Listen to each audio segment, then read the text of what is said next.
वचन, ये वचन प्यारा वचन, ईशु मसीह का प्यारा वचन, पाव को दीप को राह को रोशन, ये है मसीह का प्यारा वचन, ये है वचन।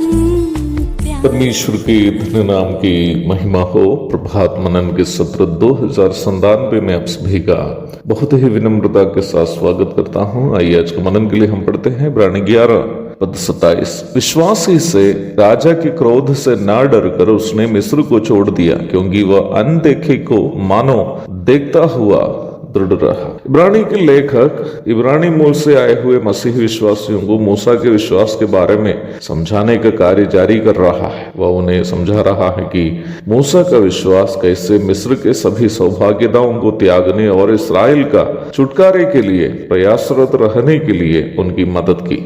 इस प्रश्न का उत्तर लेखक प्रारंभ में पढ़ी गई पद में इस प्रकार देता है, क्योंकि वह अनदेखे को मानो देखा हुआ दृढ़ रहा। यहाँ अनदेखा शब्द परमेश्वर के लिए इस्तेमाल किया है, जो अदृश्य, अरूपी एवं आत्मरूपी है। परमेश्वर को ना किसी ने कभी देखा ना कभी देख सकता है। यूहन्ना 1:18, पहला तीमुथियुस 6:16।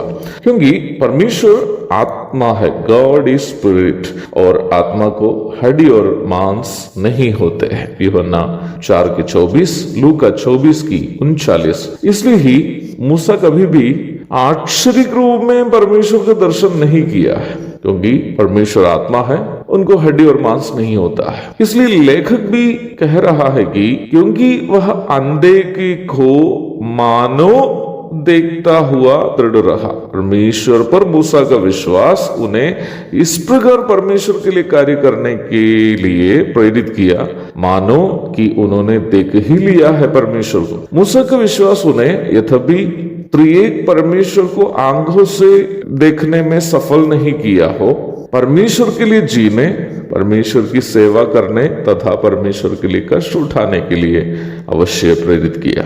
यहाँ स्वाभाविक रूप में एक प्रश्न आपके मन में आने की संभावना है। मूसा यदि परमेश्वर का दर्शन नहीं किया हो, मिस्र की सभी सौभाग्यताओं को त्यागने और परमेश्वर के लोगों के साथ दुख उठाने आदि के लिए प्रेरित करने वाला एक मजबूत विश्वास उनके अंदर कैसे उत्पन्न हुआ? इस प्रश्न का उत्तर यह है कि यद्यपि परमेश्वर का वचन लिखित रूप में उस समय उपलब्ध तो नहीं था, पर अपने माँ बाप के द्वारा मिस्र से इसराइलियों के छुटकारे के संबंधित भविष्यवाणियों को, जो याकूब, यूसुफ आदि उनके पूर्वजों के द्वारा उनसे कही गई थी, मूसा अवश्य सुना होगा।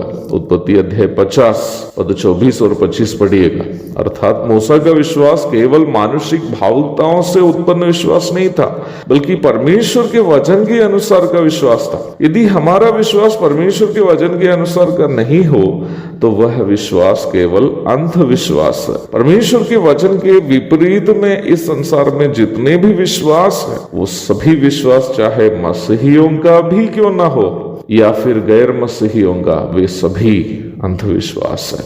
परमेश्वर के वचन के विपरीत में जितने भी विश्वास संसार में है, सभी अंधविश्वास है। ये मैं पुनः जोर देकर कहना चाहता हूं। कहने का तात्पर्य यह है कि मूसा ने परमेश्वर का दर्शन परमेश्वर के वचन पर उनके विश्वास के द्वारा किया था। परमेश्वर का दर्शन करने का सबसे उत्तम उपाय ही परमेश्वर के पवित्र शास्त्र पर विश्वास करना ही है। पवित्र शास्त्र के वचनों में आप परमेश्वर का दर्शन कर सकते हैं। मैं इन बातें कहते वक्त जो लोग बाइबल पढ़ते हैं, उनके मन में एक शक उत्पन्न होने की संभावना है। जेबी ब्रदर, आपने कहा कि मूसा ने परमेश्वर का दर्शन केवल परमेश्वर के वचन से ही किया है। क्या परमेश्वर मूसा को मरुभूमि में झाड़ियों के बीच दर्शन नहीं दिया था? और फिर अपना पीछे का भाग भी कहीं उन्होंने दिखाया था ना? फिर आप कैसे कह सकते हैं कि मूसा ने केवल परमेश्वर के वचन से ही परमेश्वर का दर्शन किया है? यदि आप में से किसी के भी मन में ये प्रश्न उभर कर आया हो, मैं उनके लिए परमेश्वर का धन्यवाद अर्पण करना चाहता हूं, क्योंकि जानने की इच्छा हमें अवश्य समझदार बनाती है, परंतु समय के अभाव में आज उसकी चर्चा करने के लिए हमारे लिए संभव नहीं है। इसलिए प्रभु दया करे तो कल उस विषय पर हम चर्चा करेंगे। तब तक के लिए आपसे विदा हो जाता हूँ। प्रभु आप सबको आशीष दे। आमीन।